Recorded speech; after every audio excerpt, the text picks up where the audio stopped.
So we're in Clovis, California in the master bath. We came out to replace a cartridge to hold a right temp, but that was not the issue. So the dripping was happening up at this attachment here. It's a handheld sprayer that mounts to the existing arm. It's got a shutoff valve integrated.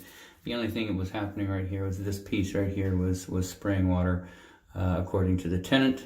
And so we just wrapped it, tightened it back up, so that's good.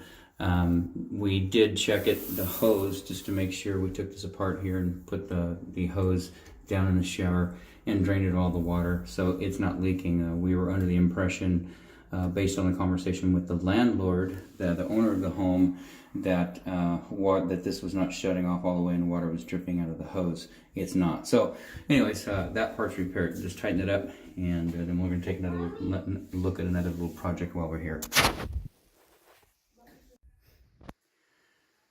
So we're still in Clovis, California, and we've worked on both sinks up here in the master bath, one on the left and the right. The drain assembly was clogged, and so not a hard fix, not a big deal, but you know, you got to take some things apart and put them back together. The first thing being is the P-trap, and the older styles are a little fussy, and just monitor those, make sure everything's good. But, so Schedule 40 PVC P-trap.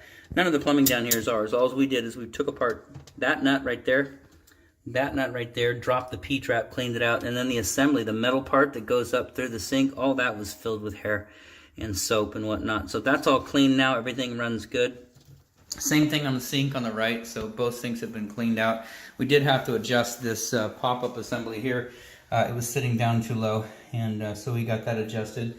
This is a little low, not real thrilled with that, but it is draining. Both of these are draining correctly, so that's good. And then we did adjust the handle in the master bath toilet.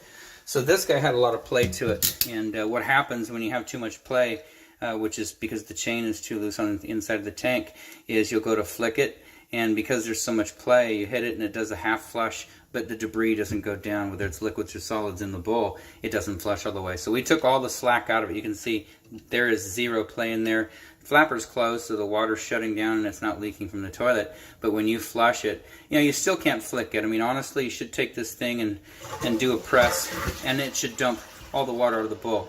So we're listening to it right now. It's not. I mean, so the only thing that I could recommend in here, you know, outside of holding that down, is they do have a flapper. Every toilet has a flapper, and that guy down there, it's probably not the original equipment. Matter of fact, I can tell you it's not original equipment.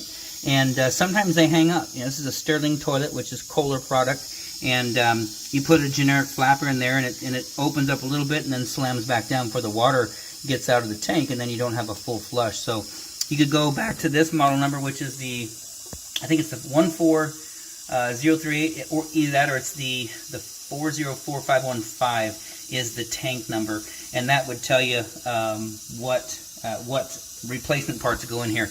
That fill valve is very old, so the old ball in for the float with the arm, that's not good, and it's not shutting down real good anyways. So you would replace that with a new fluid master. I think it's a 007A, which has this little canister that rides up and down right here. So you could replace that fill valve, and then of course that flapper, try and get it to flush correctly.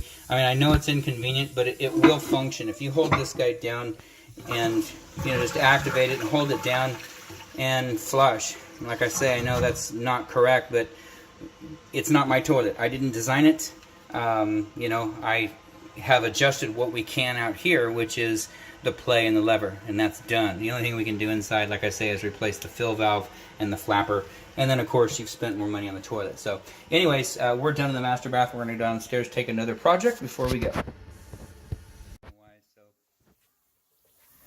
So we're downstairs now, still in Clovis, and we're at the kitchen sink. We're taking a look at a garbage disposal. We've got a leak down here. Right now we've got no water coming out, but the tenant says we've got a water leaking. They have this little bowl down here and it's dried up. Oh, it's leaking now. So it looks like it's leaking out the bottom. So you can see the far side, water dripping down right there, drip, drip, drip. All the way around you can see the corrosion. And so probably something on the back side or interior as well. But you can see it right here. It's completely cracked and split. That right there, it's cracked all the way to the top of the plastic housing, and then about halfway down you can see where the water's been coming out. But right now we've got water dripping out of there. So this needs to be replaced. It's half horse. We could do a 1/3 if you want, or half horse, doesn't matter, but it's a garbage disposal replacement. And we can't do anything with it today. We'll need to schedule a time to install that. Outside of that, the service call is done.